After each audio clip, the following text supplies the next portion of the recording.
partnership manager at the ETH AI Center.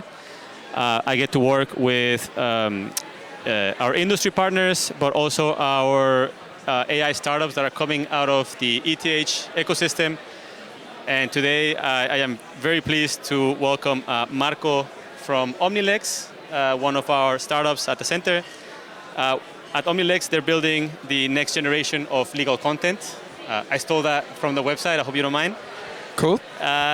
Yes, and about the session, so we're going to be talking about funding the future of AI, and I know that's a bit generic, but today we're really going to be focusing on Omnilex as a specific case, your fundraising story, and maybe you can tell us a bit more from the legal AI side of the equation.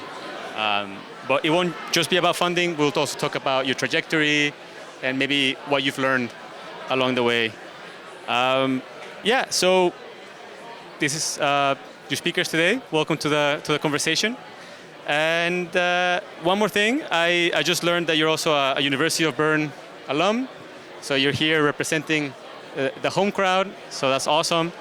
But one of your co-founders is an ETH alum, so it's really bridging these two institutes and getting sort of like the resources from both ecosystems, which I think is great.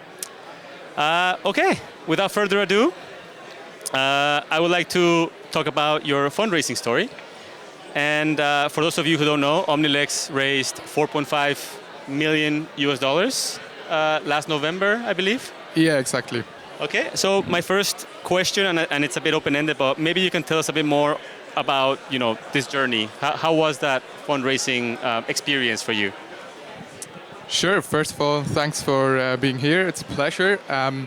Maybe to start at the very beginning, when we were still a project from the universities, we really focused very much on traction first. So something that we've been told from the very beginning is, hey, build traction and it will be much easier for you to fundraise. That was very true for us. We soon after closing our first customers then did an angel round. And I think that's already where many things can go wrong or right.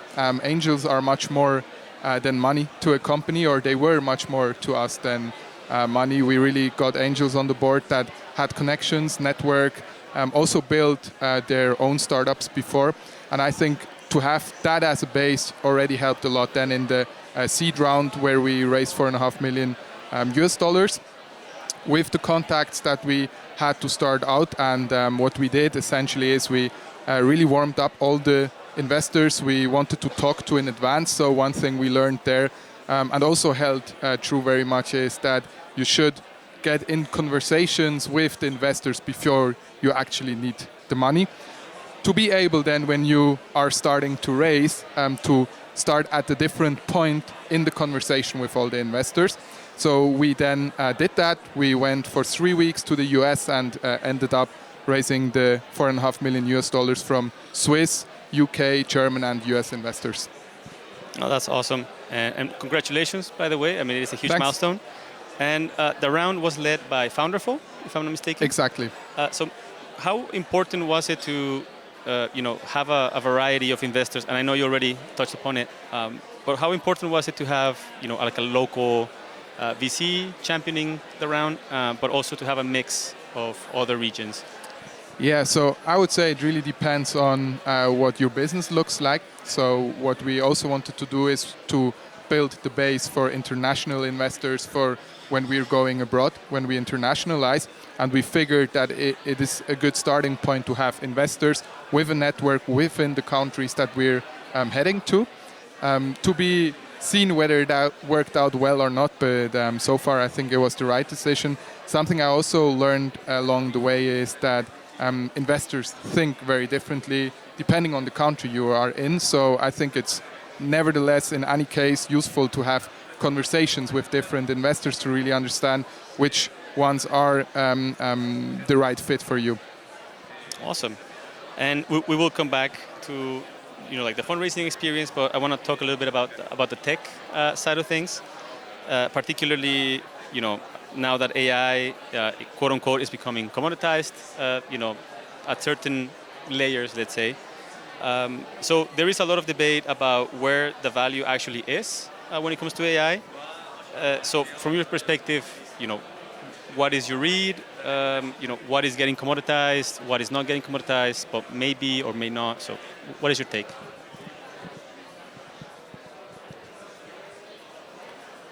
I would say I can only speak for AI startups, as I don't know or I'm not familiar with other areas like deep tech. But let's start with the software itself to begin with. I believe that the barriers to build working products dropped a lot. We see that in the market that we're in. We see that with all the products that are coming up, all the startups that are coming up. And I think that will be amplified even more in the future. So the hurdle to enter a market with a working product in software became super easy. So I would say it may be a value creating layer to the customer, but it's certainly not anymore a defensible or competitive advantage for a startup for long anymore. Then you have the infrastructure layer, like the security, like the data. Maybe on security, my take is that it may be still a competitive advantage in very niche industries where you have like high risk and zero tolerance, like defense or government.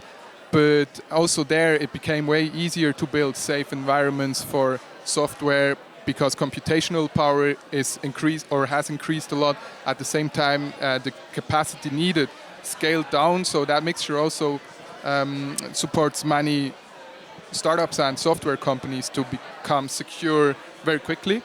And then there is data. I think data is an interesting aspect of the infrastructure because there you have different parts, right? So you have the availability of the data, you have the quality of the data, you also have the authority on data, for example, and for sure many more. And I think the availability is also very much commoditized already. Because on the one hand side, you have many open source alternatives to things that weren't accessible before, but more than that, synthetic data becomes a big thing already, or I would say it's already a big thing, way more present in our daily lives than we would expect.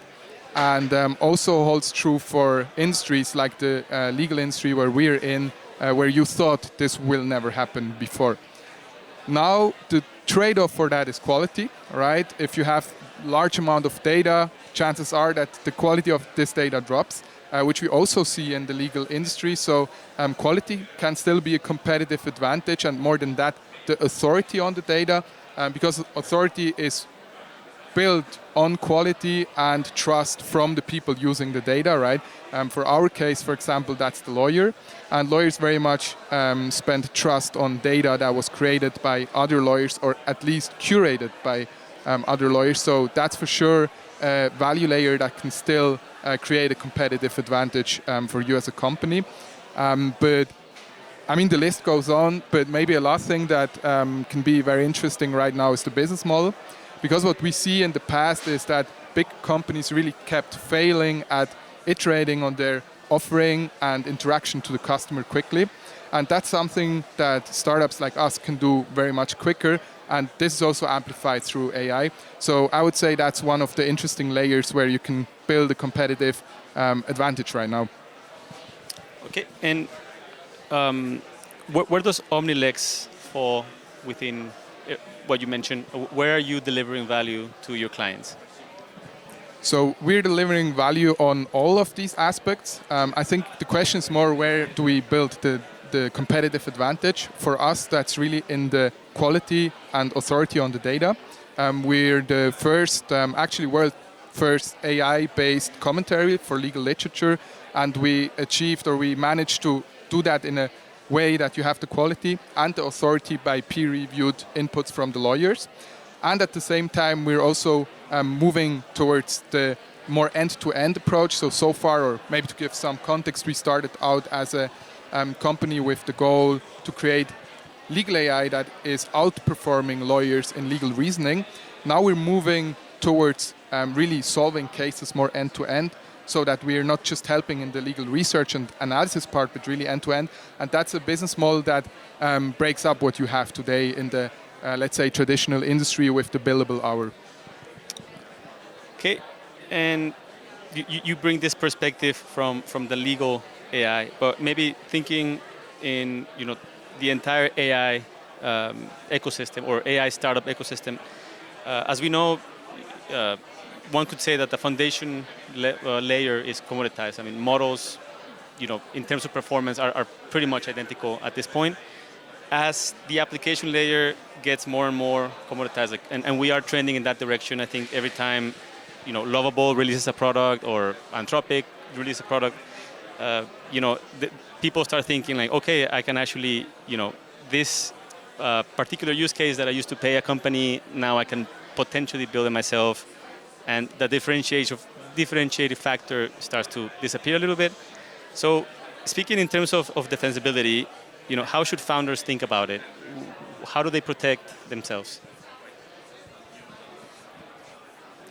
When it comes to defensibility, we have a special take on that, because what I think is relevant and personally did for our company is to really understand and be aware of the environment you're in, right? So two things that I would look at particularly are the rate of innovation within the industry, but also the barrier of entry. Because if the barrier of entry is high and the innovation rate is low, defensibility is really a one-off thing, right? You can figure out, hey, how do you build a product that is defensible through any of the competitive advantages that are out there, and then you double down on it, and then you go deep into it, and you build the company upon that. Now, for our case, it's more of the opposite. We're in a industry, in the legal industry, where innovation is rising rapidly right now, and the barrier of entry is dropping right now, right? And their defensibility, for me, is more of an iterative thing, where you have to rethink the strategy and rethink, hey, how are you building the product of the future as things are moving on way quicker than in an industry as described before. So I think one thing that is super important to be aware of is the environment before even thinking about the defensibility itself. Yeah, well said. And I think it goes without saying, AI, it just moves so fast.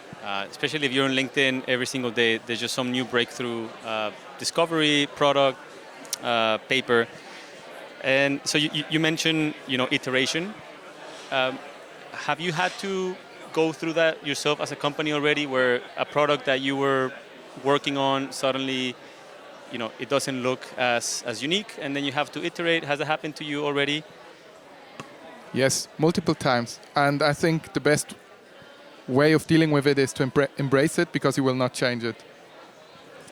Yeah, that's actually my follow-up question. I think startups, there's the danger of becoming redundant. All it takes is one product cycle for just find yourself in the opposite side of redundancy. I think you already touched upon it, but yeah. So in terms of like long-term thinking, so it's just iteration all the way through. Just never really relax. You always be on the lookout. How does that play into, for example, like research? Is that something that you also champion within your company? We do research, but I would say more of applied research. We have a partnership with multiple of the universities, like the ETH, like the UCETH, but also with Harvard and others from abroad. We're also the AI partner of the Federal Chancellery, powering the FedLex platform where the law is published of Switzerland. So I don't think that I can give you much input on research, because we're more on the applied research part, but yeah, it's something to think of after this session. Awesome. And okay, focusing again on the legal environment, I think a lot of people might argue that it is an industry that moves very slowly. It's very conservative, and I mean that with no offense. If any of you are lawyers or work in a law firm here, I know there are a few here with booths, but I do have to admit that it is an industry that generates this idea that it moves slow, which is very conservative. What are your thoughts on that, and how do you approach working in such a field? Yeah, first of all, I would agree. It's a traditional industry that is rather conservative and slow. At the same time, I see a huge opportunity in that, because innovation happens where you didn't have innovation before. It creates a market opportunity that you may find to be harder to see in more innovative and more modern industries. So I think going for a more traditional, conservative, slow industry is challenging, but if you're executing well on that, it can be actually a huge market opportunity and advantage. And I figured that this is the case for ourselves as well. And would you say investors agree with you? Do they agree with this thesis? At least the investors that invested in us. Probably there are both. Can't really tell. And so I guess like everything in life, it depends on who you talk to. But some investors would be hesitant, when you mentioned that you're working in the legal domain. So can you maybe tell us about how were the conversations when you were talking to investors here and also abroad? Were they trying to dissuade you? Were they trying to tell you that it was not promising, or what was the vibe, let's say, when you were talking to them? I think first of all, the most important metric at the end of the day, doesn't matter in which industry you are, is attraction. If you can show that you're growing, if you can show that you can sell a product, build a product that sells and grow, they may understand that you're onto something. When it comes to differences between countries, what I've been experiencing is that compared especially to the US, Swiss VCs are very much more in an IB mindset. And I think that's actually pretty pity because in the US, I saw that people were much more conviction-oriented in the conversation. So the question I got in every conversation there was, hey, how are you managing to build a company that becomes a unicorn? Like if you can convince an investor in the US that you're able to build a unicorn, they will invest in you. And valuation and money needed is secondary to that. Here it's really the vice versa. The question I got too many times here is, hey, how are you guaranteeing me to double my money for the exit? And I think that's a question that you should ask very much more in the investment banking than in an early stage startup environment. Of course, there are the exceptions like Founderful, super great investor, which we work very closely with. But a large part of the conversations I had in Switzerland, unfortunately, were much more about numbers, 10 years outlook whatsoever, which in the era of AI doesn't make sense at all. And I'm really happy you're following in this vein. It makes me my questions a lot easier because now I want to make sure that you're able to share some of the experiences that you lived through and maybe what you've learned. So maybe if you had one piece of advice for the AI founders here in the crowd and also maybe watching at home when we release this on YouTube, what would it be when it comes to fundraising? How many tips can I give? Let's say 3.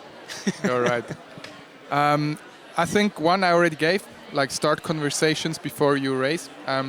Best case scenario is if the investor already knows your business before you need money, right? When you're in a good position to have conversations, if they're familiar with your growth, with the team, you can convince the investor of the whole thing before you actually ask for the money. The second thing I would say, especially related to the experience here in Switzerland, is don't waste time in talking to, let's say, the smaller and more IB-oriented VCs because it costs a lot of time. It's not just a meeting you have, you're preparing things, you're having multiple conversations whatsoever. It's really a time waste if you go for the ambitious route. And to give you a third one, nail traction. Like it starts with the traction. If you have high growth, if you have nailed product, if you have nailed the team, that enables to sell the company, to sell the product, then fundraising becomes a lot easier. And within your team, within Omnilex, what was the division of labor, let's say, when it came to fundraising? Was it, was there someone within the founding team that was, sort of like specialized in fundraising? Was it a team effort? How did you approach it within the company? So the fundraising with us was completely founders-led. In our case, that was me doing it, and we tried to separate it kind of the rest. because it's something you really should put focus on. Do it quickly. Don't like stretch it over a half year whatsoever. And we figured that this worked well. Not saying that the other way around doesn't work, but yeah, we made good experience with dedicating a person with some resources for a short amount of time. And I mean, you already covered the three tips, but any other hot tips? It could be very particular to your own experience, but anything that worked particularly well for you? Any particular strategy that you said, I nailed it? I would say what we did well is we didn't bargain. Many of the investors, also again, especially in Switzerland, try to bargain, and that's more or less the moment where you should leave the room, because when you build a cool team, a great product, and you have traction, it's really the investor that should approach you and not vice versa.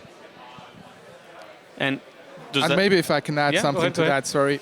What we also figured is way more, or is super useful to the company, is if the VC was built by founders or ex-founders that had their own companies, that built their own companies, because they really just have a different understanding of what you're actually doing.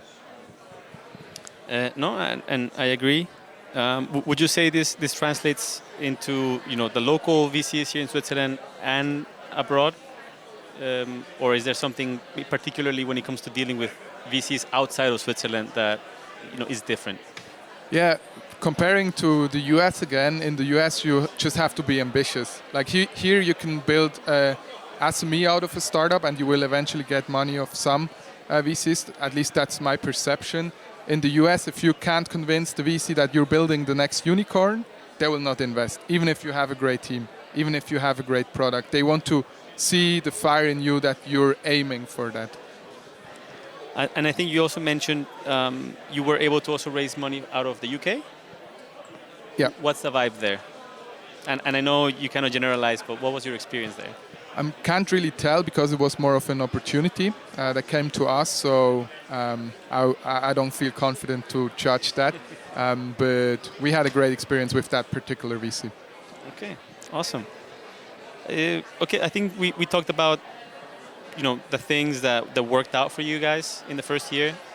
Is there anything in particular that you would like to take back from the first year? Any mistakes that you made that you would like a redo? And if you have more than one, by all means, feel free to elaborate. Yeah, probably have more than one, but I think the biggest one is what I already mentioned, which is that we spent quite some time talking to the wrong people, to the wrong VCs. And of course, there's always this balance between looking for all the opportunities you have, but also not settling for the second best option. I think we looked too much for the opportunities that we figured out not to be the right ones for us.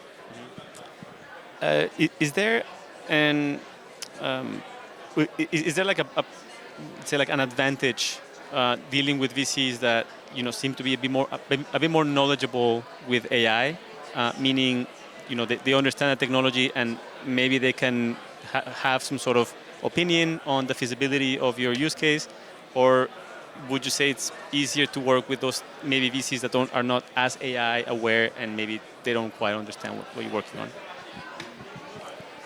I would say it's even harder to get money from VCs that actually understand what you're doing, because they will also be able to challenge you more on that. I would say if you really want someone on board that can help you on the technology part, I would rather go for a founder as an angel or something who's really like on the pulse of the newest developments. Didn't see any of the VCs that they're really on the pulse, and as it goes super quickly, you can possibly say that every 3 months everything is different. I didn't see any of the VCs that really keep up with that and are able to give you insightful tips on the technology. So I would rather go for cracked angels. Yeah, good advice. Yeah, I think. I mean, I don't want to, monopolize the conversation. I would really love for the audience to get involved here. So I would love to open it up for questions. But before I do, I just want to see, the general makeup. So raise your hand if you're a founder yourself. All right, a few of you. Raise your hand if you're an investor. Okay. Lawyer. Nice. Uh, have you guys met, by the way? Don't think so, Okay, perfect. You guys should definitely talk afterwards. for sure. And maybe just to cover all the bases, maybe either university research or any other. Nice. Just wanted to involve everyone in the crowd. Okay, I want to open it up for you guys, and I know that our technician is around somewhere with a microphone. Hopefully, no, my microphone. We can do that. Yeah. So, any questions from the crowd for either myself or for Marco here? Yeah. Here you go. Thank you for sharing all your experiences. The question is more on maybe elaborate a little bit more on what you mentioned, your experience going pitching for a different VC world. Like you started from the US, if I get it right, and what's the differences? What was your learning points facing them compared to facing the Swiss VC landscape? Thank you. All right, so I think abroad, maybe especially for the US, in Germany it's probably more similar to Switzerland, but especially in the US, it's very much less like in Swiss German we say, or in German we say durch die Blume, like through the flower, and they're very much more direct. And they don't want you to do small talk with them if you have 20 minutes to speak. They don't want you to even present yourself. They want to know, hey, who's your team? What are you doing? How are you building the unicorn? Is it cool? Is it not cool? And then they move on. So what I would say is one of the most important thing there is to really come to the point, very directly and very quickly. And it already starts before the meeting when having the exchange in written. They really don't care who you are. They just want to know, hey, is that a company I want to invest in or not? Any follow-ups? This is the Swiss side or the US? That's the US side. Okay, Here that it's sounds very right. much more relationship driven. You're having a warm-up call or a first meeting whatsoever, and then you'll move on to pitch it to two of the team, then to the whole team whatsoever. There, I would say the peak of meetings with the same investor I had was 5 meetings in one day. It was really meeting, 2 hours of iteration from their side, of our side, another meeting and another meeting and another meeting. So people move quickly, they're direct, they pick up to your ambitions, which is not really the case here, except a very few again. And I think Founderful is really one of the investors that do a great job in that. Forgot the other one. I'll come back. Thank you. Sorry about that. Any other questions from the crowd? Awesome. Keep doing that, sorry. Not really a question related to funding the future of AI, but to legal services and AI connected. Where do you see well, you said that our industry is slow in changing, it's conservative, but where do you see a possible change? Because we have implemented an AI tool several months ago, and our experience now is that if we can use it, we cannot really use it for every task because we're faster if we're not using it. But if we can use it, we're saving 10 to 20%. And we still have the billable hours, but we need less billable hours, so it's cheaper for the client. That's one thing where we can use it. And the other thing is we can provide more accurate flat fee services, but only for a very limited tasks, for easy tasks, not very complicated tasks. So I'm wondering where you see how we can adapt in the future. What's the focus of your law firm? And if I may ask, which law firm are you from? I'm from Evershed Sutherland. It's a global law firm, and we do basically everything. Yeah. Are you working with Harvey or Legora or what's Harvey, yeah. Harvey, okay. Cool.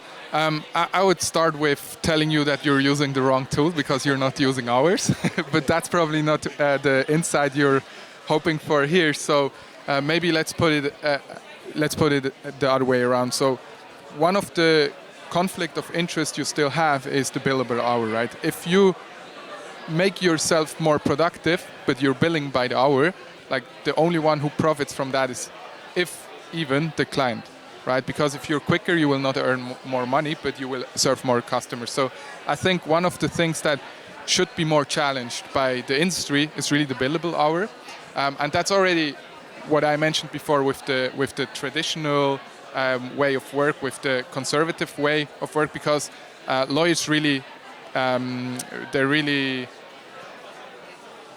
defend the billable hour, right? And I think there's a mutual conflict of interest in that.